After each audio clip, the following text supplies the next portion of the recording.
Today we're going to talk you through the creation of our newest charity bead, which is our Children's Hospice Southwest bead. We worked really closely with the Children's Hospice Southwest to create this very special bead for their 30th anniversary. We decided on a mixture of colours for their logo and sparkle with confetti included to create a party atmosphere around this bead to make it really special and unique. So as you can see, we have heated our mandrel and we are now melting a core of white glass onto the mandrel, getting it nice and hot before we are going to roll it into this mixture of what we call frit. Now, frit is a mixture of tiny shards of glass which are mixed up and smashed up in different colors. So in this particular bead we have used a nice opal raspberry pink, a lime green and a dark green, which we have then added a bit of mica powder, which gives a bit of shimmer and sparkle to the glass. So once we've rolled the little core into this frit, we give it a bit of a melt in so that the little shards stick to the base of the bead.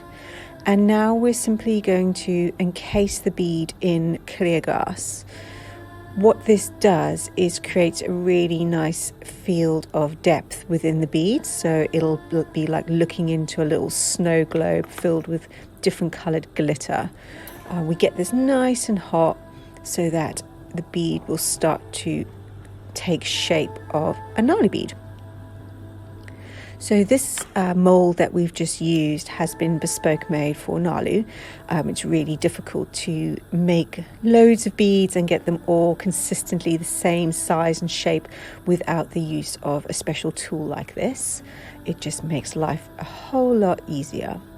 So once we've gone into the mould, we'll see that we need to add a little bit more glass, which we will just keep doing. You might see that some sides need more glass than others.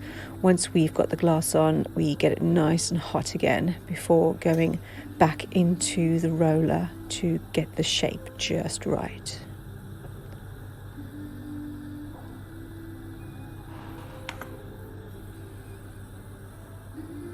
So just going to add a little bit more clear glass to the surface of the bead.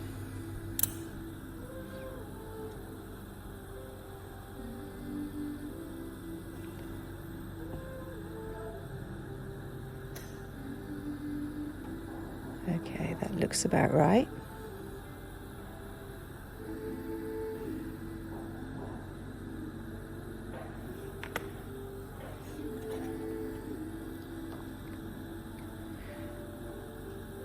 Right, so for this bead we have actually decorated the surface of the bead with this beautiful lush green, grass green glass with little dots. So we're just going to create a really thin stringer from the main rod.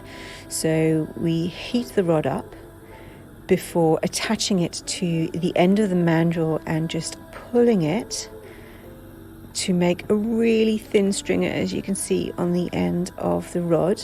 And we then use this really thin stringer to create little random dots. So we heat the bead, heat the little rod, and then attach the dots before, once we've got them all randomly placed around the bead, we get back into flame, get them melted in nicely, and then go back to our bead roller just to make sure that we have still kept the shape. And then we get it nice and hot again, flash it off, and we pop it in the kiln where it'll sit overnight ready for tomorrow when we'll clean it up. And that's it.